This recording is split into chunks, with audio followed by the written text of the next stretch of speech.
And welcome to the Yucca Tap Room with Drink and AZ. And of course, we have George and our wonderful guest tonight, Chuck. And how you doing, George? Great, Duncan. How are you doing tonight? Awesome. Of course, we got DJ Adam mixing on the board. Yeah. What do you think about the Yucca Tap Room here? You know, I'm really glad that they let us kind of expand our wings. Do our show kind of spur of the moment. That was awesome. And they've got a wonderful tap list. So, we'll definitely have to explore all the different beers. So right. You might need a cab and get home. What are you drinking? Something nice and light and not too hoppy. Maybe they have PBR on tap here for the hipsters. Are you drinking PBR? No, I just can't remember the name because I'm not that cool. I didn't write it down. You're super cool. So, don't sell yourself short. You're a fantastic. Well, that's what they all say, but they all lie too. So, Adam, did you have a good couple weeks? Everything? Adam was shaking his head, and he's like, "Yes." I didn't have a mic, Duncan. It's hard to talk when you don't have a mic. But George, I know. So you're doing great. Yeah, doing great. Can't be any better, really. How's your dog? Is he okay, or is he? I actually had to put her down. Yeah, I had to put her down a couple weeks ago. I'm sorry to hear that. Still got the foster dog though. Looking to get her into a home. She's doing good. She can sit. She can lay down. She can shake. I taught her how to shake.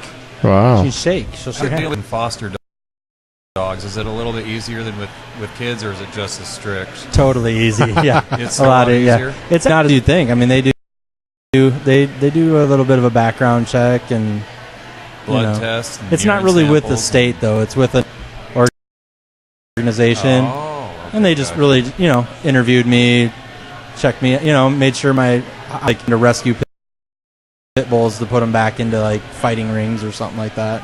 There's nothing wrong with that.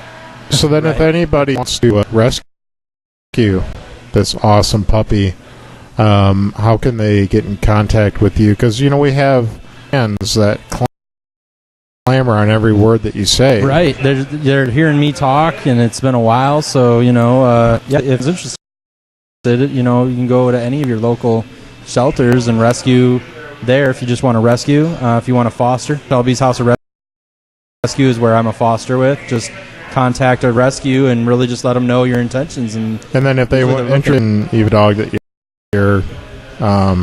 that you've got right now, just contact Shelby's House of Rescue. They're on Facebook. And then just ask them is Shelby. Shelby is the name of the dog that I rescued. Okay. I feel like you should have brought Shelby down here. Like I feel like I'm on one of those. I didn't know. Had I been, I would have. The animals lined up. Right. And we need a little bit of a visual. Female folk singer getting really mushy. Right. Well, that's exciting. So you're sorry for your loss, but also it was definitely tough. The first dog I've ever had to put down, but she it was her time. She's about 11 years old. Hind legs just weren't working anymore. You can't be a dog without your hind legs. And it's tough too because we lost Maggie and she was 9, and it's just it does hurt, but you kind of get over it after a while. You still think about them. I still got to pay the bill for it. That really hurts afterwards. You're like, It was nice of them not to have to deal with that right then. They just kind of did it, and they're like, okay, go home. We'll send you a bill. Sorry, Yeah. So. Well, anyway, on a happier note, let's talk about some beer and see what our friend Chuck has going. It's all about That's debatable. Now, I first met Chuck at the Scottsdale Culinary. Yeah. And, because I'm always out trying to meet industry people, so he's like, who's this friendly guy? And so I got his contact info, and we really haven't been in touch per se, but he was kind enough to come on as a guest. Yeah. Well, but not like really. No, but that was prison, and that was different. So very doesn't different. count. Doesn't always counts. I don't have my spider web. Not anymore. You took it off. Yeah. Oh, we got that on. That's terrible. So tell us about yourself first and foremost. We always like to learn a little bit about our guest. What's your melee into getting into the beer industry? I like melee. That's sound. All right. Well, so I started off. I've been with Crescent Crown Distributing for about the Miller Coors, Crown Imports, very large craft only beer. I've been with them for about a year and a half, and prior to that, I had been in education, working at a few years back when universities were going through. It seemed like there was just waves and waves of people losing jobs at universities, and that only lasts so long before I was one of those individuals as well. Mm-hmm. So I found myself in kind of a it was good, but it was kind of a turbulent point in life because no one ever wants to lose a job. It's always scary, especially when you got a wife and kids and everything, and you're the sole supporter. But fortunately, we had things together pretty well. Good amount of savings, so I was able to, instead of moving on to something where I could stick with the norm and stick with the comfortable, or I could look, if I was looking back so many years forward, trying to tell myself, what would I do at this intersection? Do I stick with the comfortable, or do I, take a leap of faith? And I've always been very passionate about craft beer, home brewing, and so I decided to take a leap of faith, which started off becoming a barista at Starbucks. I don't think you actually roll the R. That may have been inappropriate just now, but I was thinking barista. No. This is more Italian. Oh, okay. I don't think they do that. Taco Festival coming up.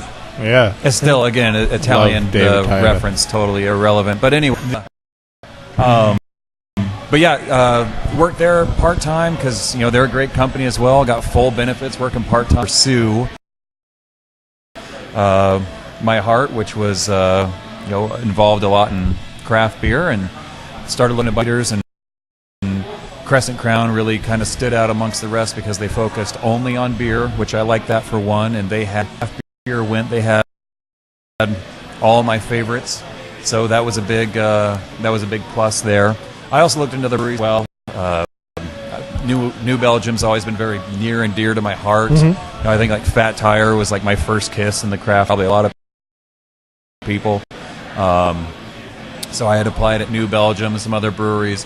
Crescent Crown kind of ended up being one that matched me up first, and I've been there and extremely happy for the last year and a half. And I have a sales route now, Chandler Gilbert, and which is kind of interesting because I've always been my heart's been very close to craft beer, but then sell, the domestics, the imports, Mexican imports as well, which has really expanded my knowledge in the beer world. It's been a fantastic ride so far.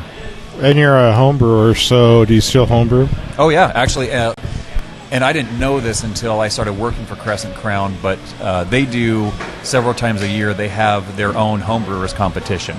So teams of employees get together, usually about 10 teams of 4 to 6 people get together, brew a few times a year. I should have wore the shirt tonight. I have this beautiful, beautiful button-down brewer shirt with a Crescent Crown patch right here.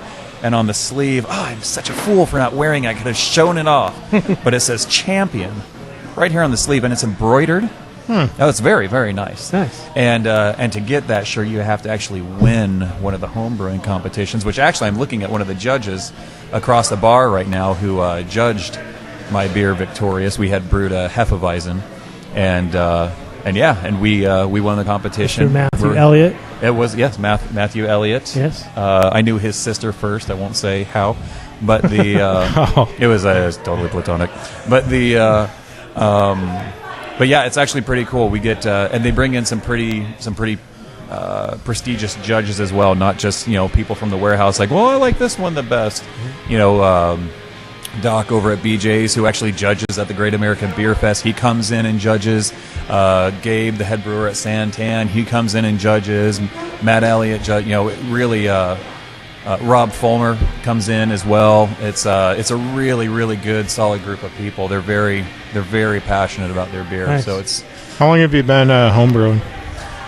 Oh, geez, I've been homebrewing. Oh man, math on the fly with a couple beers in me.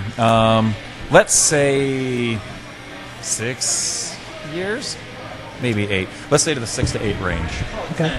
Yeah. So what do you like to homebrew the best? Like what's the recipe for you? My favorite one so far was actually, I would actually say probably the last beer we just brewed. I don't have a specific go-to recipe that I just brew for normal home consumption. If I'm brewing, it's usually experimental to try and strengthen the brewer muscles a little bit.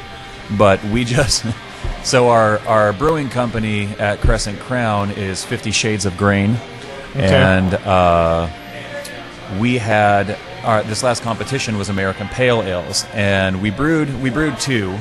Our first batch came out a little slightly undercarbonated, but just great flavors, great aroma, but we weren't happy with it, so we scratched it the second time around, and we ended up brewing a sour American Pale Ale, and that sour came from and that's either it's credited to 2 things, either sheer genius, accidental sour. Well, it was either sheer genius, or if we're going to be more realistic, it was probably contamination. But either way, It was full and fantastic. It didn't place because it wasn't per spec, but it ended up being pretty good. About it through that homebrewers competition, it keeps not even the people that are just passionate about homebrewing, but even people at the warehouse that may have never done it before, and especially something sell beer. It just creates such knowledge behind. Sorry. Gosh, whose phone is that? It helps to increase your knowledge, especially even when you're learning how to sample beer and pick out all the aromas and the flavors. Nothing helps increase your palate and your senses better than home brewing. Right. And so at your distributor, if that's what you focus on. So yeah, that's great that you actually have an environment where they encourage activity like that. Oh yeah. So how many batches a year do you figure you end up brewing? Now I've actually only been brewing just with time constraints, just with the homebrew competition, which we do that about a year. So right now that's about how often I've been brewing at home. Just takes time. Oh yeah. The fact is, pretty much nobody brews as much as they want to brew unless you're Andrew Bowman. Like people like that who just brew because it's Thursday. I love you, Andrew. All right, well, I tell you what we're going to do. We're going to go ahead and take a break, and then when we get back, we're going to talk about what you got going on right now, sure, and then talk about what you got going on, the special events. You kind of lay it out. Just give us the whole gourmet palette of, like, if somebody wanted to come, you could offer, sure, what you could do to just build their business and blow them up and make them huge. Oh, absolutely. So I know right back. And this is Duncan, George, Adam. Hey, this is Dunk from the Dunk Tank. Do you know Tops Liquor has over 2,000 wines in stock from all over the world and over 2,000 spirits? There's huge selections from tequila, scotch, vodka, you name it, they got it. And did I mention beer? Over 2,000 varieties of craft from Arizona and all over the world. So come next door to the Taste of Tops, where you can always find at least 25 very beer and hundreds of beers by the bottle. Come on down to Tops, and you'll never want to leave. That is, until your wife tells you to come home.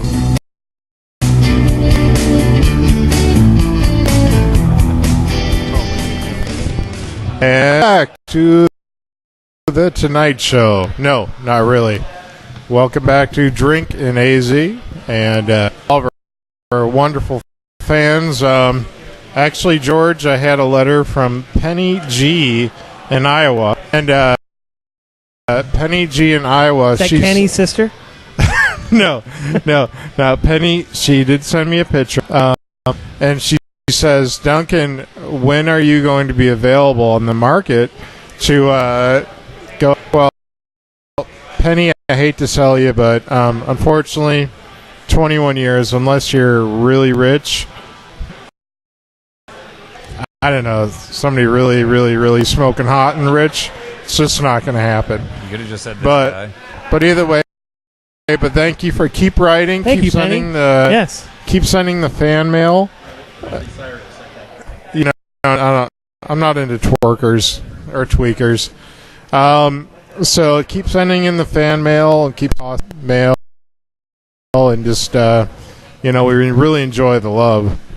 So all right, back to of course Chuck.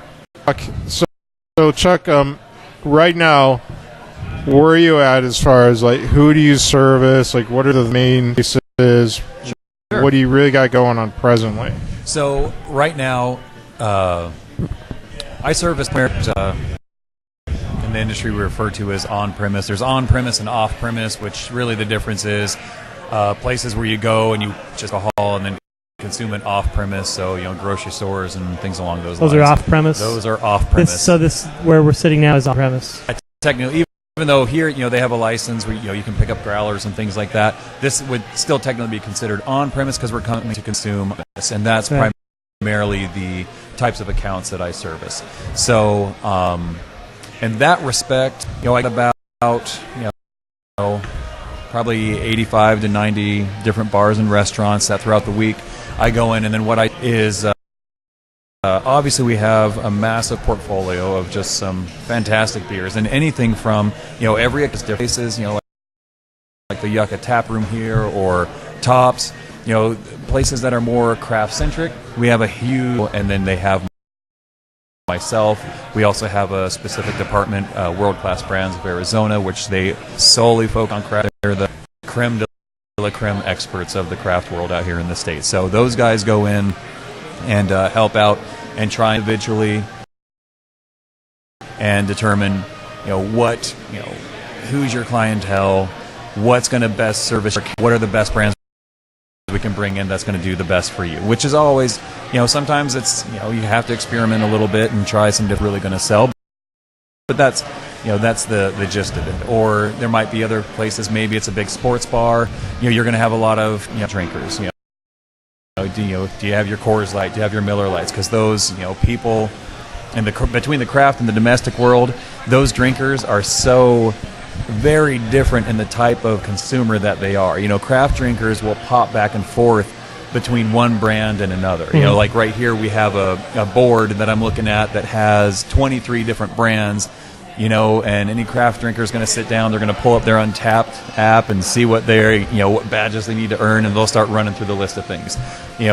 A Coors Light drinker drinks Coors Light, right. And if you don't have it, they'll drink iced tea. Right. They don't move from. They're very, very loyal drinkers, and same thing with your Miller Lights and so forth. So, are you that type of account? Are those your type of consumers? Or do you have room? Do you have a call or demand for your imports? Your Coronas, your Modelos, your Dos Equis, all that stuff. Mm-hmm. So, what I do, I represent all those. The whole spectrum of our portfolio. I go out, look at each account. Who are you? Who's your driving market, and how can we provide them what they're looking for? And then from there, we even have specialists in the Mexican imports departments as well, where that's all they deal with. My grammar may not have been completely accurate there, but I think you got it. So that's what I do. I go out and I service those guys, and then on top of that, we have great partnerships with a lot of suppliers. So like tonight, Spokes up on Clintock. Yep. They have Kim Jordan from New Belgium Brewing Company. New Belgium has a great presence here in Arizona, and we have a great relationship with New Belgium. Kim Jordan's going to be at Spokes tonight, as well as I'm sure many people. She actually just did a talk at Arizona State just about beer business. And she's the New Belgium. Yeah, her and her. Her and Jeff back in the day, they back in their basement, they got it going at Tire, which Fat Tire was a tribute to Jeff's tours across Belgium, learning about beer, and actually very similar. I think a couple of podcasts ago, Bold Barley Brewing was on, and Bob was talking about how he was in Germany and just fell in love with beer, culture. Kind of a similar story there. And your family, that's interesting. Which I didn't. It was funny. I was going on, and I saw them on there. I called him the next day, kind of irritated, like, why didn't you call me? Wait. Your family with Bold Barley? My wife is. They're all. Your wife's one of the.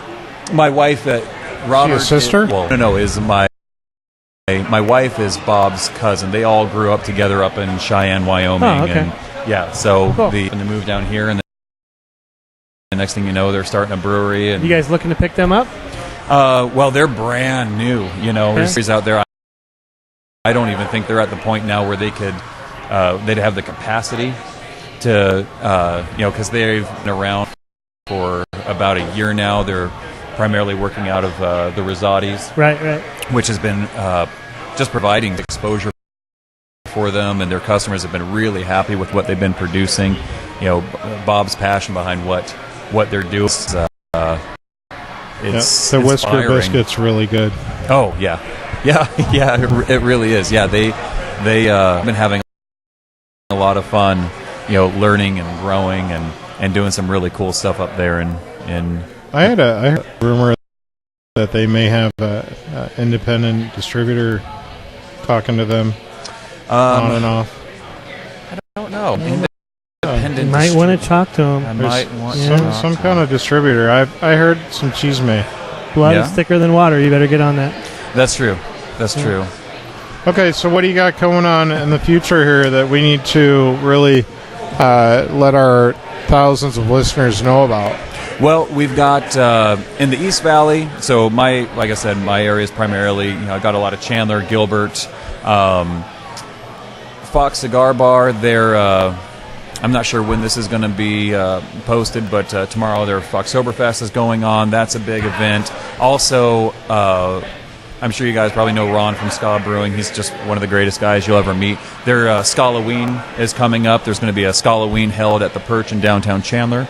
It's also going to be another one held at Fox Cigar Bar as well, which is off of Val Vista and Williamsfield, and the Perch off of, right in downtown Chandler. It's Arizona Avenue in Chandler. And which that's going to be a great event as well. They bring down these masks that they're basically the face of their little poster model, their dancing ska skeleton guy. I don't know his name. I'm sure he has one. George. George? Is it George? No. Oh, okay. Well, for all intents and purposes, Ska. George right now. George Ska. Yeah, I believe that's accurate. Ron can correct or slap me later. But yeah, Scalaween's going to be going on. That's a great event. Another thing too, if you're always looking for events, there's all kinds of stuff going on constantly wherever you're at. There's a great Crescent Crown actually has an app right now that you can download, and if you're ever looking for something to do, you can go on there, pull the app up. It'll say events. Click on events. You can put in your zip code, search for a certain number of miles, and that will show you what's going on in your territory. Like I said, we have such a good relationship with so many different breweries. Oftentimes, you'll get a chance to meet someone from a brewery. Ron from Ska is going to be at Scalaween, obviously, and like I said, one of the best guys you'll ever meet. But there's stuff going on all the time, and that's a great way. I mean, especially if you're hanging out one night, you're bored, looking for something to do, throw the app up, throw in your zip code, see what's going on. There's stuff. I mean, of course, there's stuff going on in Tempe all the time.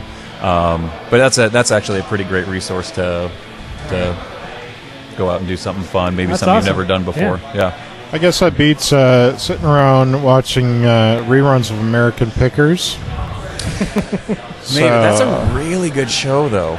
I mean, it makes me want to go out and do a little bit more garage sailing. I know, right? It's crazy. I would fail at it. I would just go buy something. I'd probably spend $30 on something that's worth $5, and then my wife would just be so mad at me. What are you gonna do? Okay, gang. Well, obviously, we got a great man here. He's really blown up the beer industry, and but he does have another event to go to, so we're gonna let him go. Now, if anybody wants to get a hold of you, like say some bar that doesn't have a distributor, right? Mm-hmm. Some crazy reason. I mean, do you have any way they can contact you? The best way to do it. I mean, really, with me, I get new accounts open all the time, and like I said, we have. I mean, I don't want to sound arrogant, but we really do. We have the best. We have the best beer portfolio in the state. You can't really dispute that. And so, if you're looking to get in, sell, especially in the craft world, if you're looking to sell some great beer, I mean, really, just go to Crescent Crown. Just go to Crescent. Ton of resources, and if you're lucky, you might just get me as your sales rep. Awesome. There you go. Well, hey, thanks for coming in. For all of the wonderful listeners out there. Hope you had a great time. And we will see you soon for Adam and George and our eloquent guest. And we will talk to you later.